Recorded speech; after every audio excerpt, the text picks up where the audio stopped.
Pas skandalin në komisariatin e Sarandës, ku arrestua thuajse gjithë zinxhiri drejtuesi policisë lokale, pasi kishin lejuar ndërtimin e një strukture pa leje, ministri i Brendshëm Besfor Lamallari paralajmëroi një aksion në të gjithë vendin me fokus Bregdetin. Kjo ishte një mesazh besoj shumë i qartë për çdo tjetër që mendon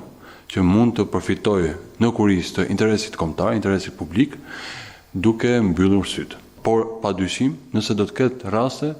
t'jeni sigur që reagimi do të jetë i pa kompromis, i menjëhershëm. Sa i përket luftës kundër kultivimit të kanabisit, Lamallari tha se në bashkëpunim me Guarda di Finanza do të shtojnë kontrollet në zonat të veçanta për parandalimin e këtij fenomeni. Nga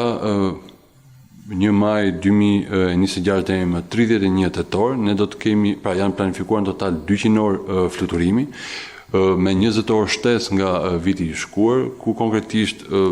një risi do të jetë këtu krahas përdorimit të helikopterit me sensor të dedikuar, do të kemi edhe përdorimin një avioni të veçantë, i cili sigurisht do të përcjell në kohë reale koordinatat e dyshuara. Ministri u ndal tek sezoni turistik, për të cilin policia e shtetit ka hartuar një plan masash për garantimin e sigurisë. Koha e hyrjes në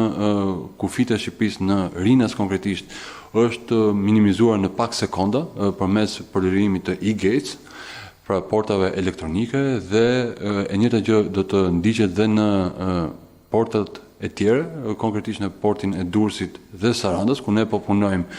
për të prezantuar edhe aty